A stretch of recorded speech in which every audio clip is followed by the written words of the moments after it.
Alors bonsoir à toutes et à tous et bienvenue à la Closing Bell. Je suis Yoav Nizar et très heureux de vous retrouver pour ce point de clôture. Alors, je vous laisse prendre connaissance de l'avertissement lié au risque de trading. Négociation marge sur le marché des devises ou via des produits CFD comporte un risque élevé et ne peut être recommandé à tout investisseur. FXM et DDFX ne pourront en aucun cas être tenus responsables de pertes ou dommages occasionnés, incluant sans restriction des pertes ou manques à gagner qui pourraient découler directement ou indirectement de l'utilisation de ces informations. Voilà donc pour cet avertissement du risque de trading. Bonsoir à tous, donc n'hésitez pas à laisser vos messages et poser vos questions sur le chat. Je serai ravi de pouvoir vous éclairer. Alors justement sur le chat, je vous ai mis le lien de l'enquête qui vous permettra de gagner un bon d'achat de 500 $ pour le site FXM Apps. Donc en effet, un FXM propose plusieurs indicateurs, notamment payants. Donc voilà, vous avez la liste notamment dans la catégorie Top Paid, avec l'indicateur Strong Week, Strong Week que j'utilise souvent, indicateur Strong Week que j'utilise souvent notamment pour dégager des stratégies sur les taux de change croisés. Donc voilà, vous avez également le Fibonacci automatique, d'autres niveaux de support et résistance.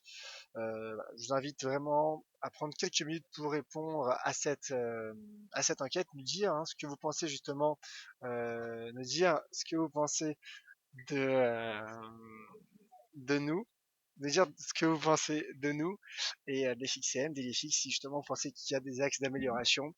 Sachez que ça nous ferait énormément plaisir en tout cas de connaître votre avis. Donc voilà, vous avez le lien. Une fois que cette enquête est complétée, envoyez-moi un email ynizar@fxm.fr pour que je puisse le transmettre au service client. Voilà donc pour cette petite introduction promotion. Passons à présent au marché. Passons au marché et les indices européens qui en effet effectuent un rebond technique mais restent tout de même baissiers. Restent tout de même baissiers en effet les indices européens qui malgré ce rebond ne parviennent pas à franchir de résistance majeure. Alors le CAC 40 prend dans les derniers échanges 0,81%, le DAX prend 0,63%, de même que l'Eurostoxx il prend également 0,63%. Ce qui est intéressant de constater dans la séance du jour, c'est tout simplement que à l'ouverture de Wall Street, l'ouverture en baisse de Wall Street a pesé sur les indices européens qui ont réduit leurs gains, avant toutefois de rebondir suite à la publication des stocks hebdomadaires de pétrole aux États-Unis. Alors pour ceux qui ne l'auraient pas suivi, pour les auditeurs qui n'auraient pas suivi, il y a eu un déstockage inattendu de 4 937 000 barils de brut aux États-Unis, et à l'inverse, un restockage inattendu de barils d'essence de 1 438 000 barils d'essence aux États-Unis la semaine passée. Donc dans ce contexte, le cours du pétrole s'est mis à rebondir, et a donc soutenu les indices européens. Donc je maintiens mon scénario baissier, que ce soit sur le CAC ou sur le DAX, et un pullback sous les 4300 points pour le CAC 40 me paraît envisageable. En tout cas, je maintiens mes objectifs à 4165, puis 4000 points pour l'indice parisien, de même que pour le DAX en effet. Le DAX qui retrace et un pullback sous ce niveau, sous les 9700 points, me paraît envisageable, mais je maintiens ma cible, vous l'avez compris, à 9400 points suite à cette sortie du range, cette sortie par le bas d'un range. Passons sur le Forex et l'euro-dollar.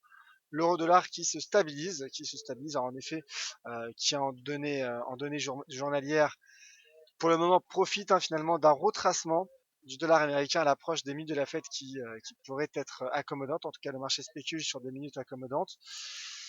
Mais ce qui est intéressant de remarquer également, c'est d'un point de vue graphique, en unité de temps 4 heures notamment, c'est ce range entre les 1,1410 et 1,1345 $. L'euro-dollar, le marché teste la partie supérieure, commence à mêcher. Je me dis qu'à court terme, en effet, un repli sur les 1,1375 est possible, avec toutefois un petit bémol. Et ce bémol s'appelle minute de la Fed. Donc comme je disais, les minutes de la Fed pourraient être accommodantes et donc affaiblir le dollar et profiter ainsi au taux de change euro-dollar. Alors, je vois quelques messages qui apparaissent sur le chat. Bonsoir à tous. Donc, on a fait un Blue Bull justement qui Blue Bull justement qui a profité de ces 500 $ pour le site FXM Apps. Ah bah écoutez, c'est parfait, c'est parfait. Voilà. Donc n'hésitez pas également à contacter le service client, mon cher Blue Bull, pour toute question relative à ce sujet. Donc voilà pour l'euro dollar qui reste bullish mais qui se maintient dans ce range intraday. Donc comme je le disais, entre les 1,1345 et 1,1410 $ avant les minutes de la fête. Alors le pétrole en effet, séance volatile comme chaque mercredi après-midi et la publication des stocks de pétrole. Donc le pétrole teste à présent la moyenne mobile 50 x 4 heures.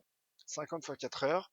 Le cours qui confirme finalement son bear trap suite à la cassure avant-hier de ce support à 36,18 et le marché qui va aller tester à présent, en tout cas qui se dirige sur ce seuil d'inversion de polarité à 38 $. 38 $, donc en daily cela paraît plus clair.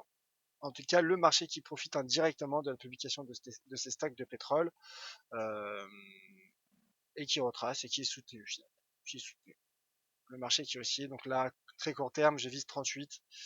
Je vise 38 avec un dollar qui pourrait s'affaiblir suite aux minutes de la Fed. Cela soutiendrait également le cours du pétrole. Idem pour Lucas Oil qui franchit à la hausse cette droite de tendance haussière et qui franchit également, qui confirme le franchissement des 38,30. Donc le pétrole qui oscille malgré finalement une épaule tête-épaule qui a été et la ligne de coût qui a été cassée, le cours retrace. Le cours de l'once d'or qui rebondit sur les 1217 $ et ce fameux support weekly. Ce qui est intéressant, c'est de regarder donc là vous avez le support en weekly à 1217 $. Mais ce qui est intéressant, c'est de remarquer finalement cette réaction et cette mèche inférieure sur ce support en daily, ce qui montre finalement l'importance de ce support qui joue pour le moment son rôle. Donc comme je le disais ce matin, et comme je le répète depuis plusieurs jours, au-dessus de ce seuil, au-dessus de ce support à 1217 $, je maintiens mon scénario haussier pour viser 1260 $ sur le cours du métal jaune. Voilà donc pour le résumé de la séance. Eric25 justement qui demande un mot sur l'once d'or, c'est fait. Passons aux questions, n'hésitez pas.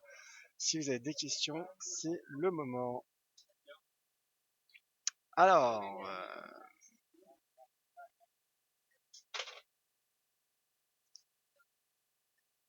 commentaire de la part de JS justement sur les stocks de brut aux États-Unis. Bonjour Yav, concernant l'US Oil, donc le WTI, toutes ces histoires que l'on entend sur les prévisions qui sont, selon JS, systématiquement fausses d'une semaine à l'autre, et cela depuis des mois. Comment se fait-il, comment cela fait-il, demande JS. Écoutez, malheureusement, je n'ai pas le détail du calcul des stocks de pétrole aux États-Unis. Toutefois, en effet, il y a un recensement qui est fait selon les États, selon les 51 États des États-Unis, si je ne m'abuse, en tout cas selon les différents États des États-Unis. Et en effet, cela impacte, mais ce que l'on remarque, c'est que le marché ne va pas toujours dans la direction logique, je dirais. Aujourd'hui, en tout cas cet après-midi, le marché a rebondi suite à un déstockage de barils de brut, ce qui est plutôt limpide, je dirais, du point de vue de l'analyse fondamentale. Alors, coucou, le DAX toujours en baisse. Écoutez, le DAX qui rebondit techniquement. Je pense en effet qu'il faut profiter de ce rebond pour dégager une stratégie baissière sur le DAX. En tout cas, je vise 9400 points sur le DAX et sur les prochaines séances, sur le court moyen terme, je suis baissier sur les indices européens. Question de la part de J.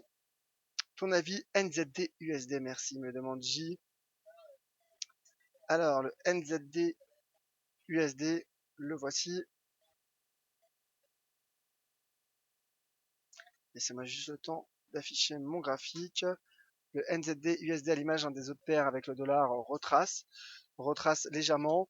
Mais comme je le disais, sous 0,69, je suis baissier pour viser 0,6675. Donc mon scénario d'invalidation est le franchissement des 0,69 qui confirmerait finalement le franchissement d'un range de long terme entre les 0,69 et 0,62. Je rappelle que le marché fluctue à l'intérieur de ce range, depuis près de 10 mois, ce qui montre l'importance de cette résistance technique à 0,69 $, mon cher J. Alors Tony, GBP/USD a raté sa cassure, j'aime pas les mèches. À voir la clôture D1 en effet mon cher Tony.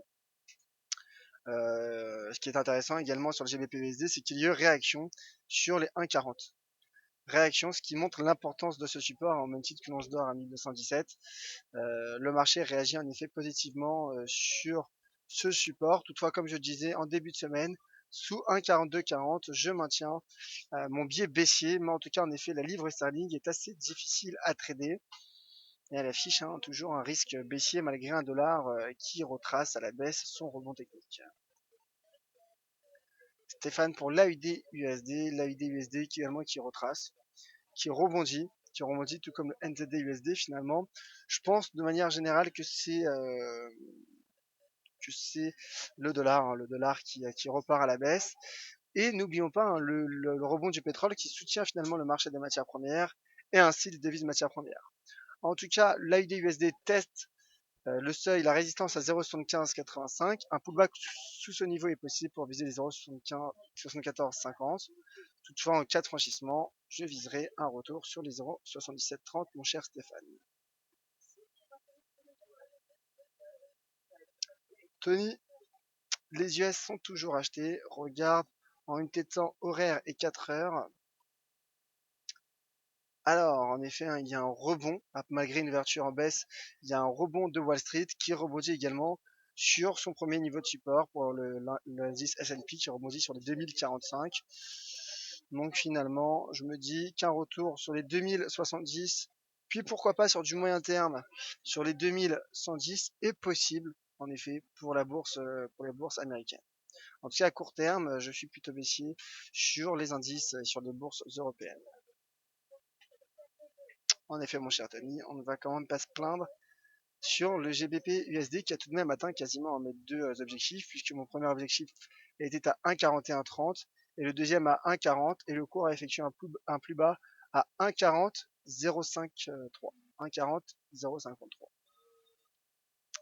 JS Crapulus, bonsoir, l'USD-Yen recule pas mal en effet.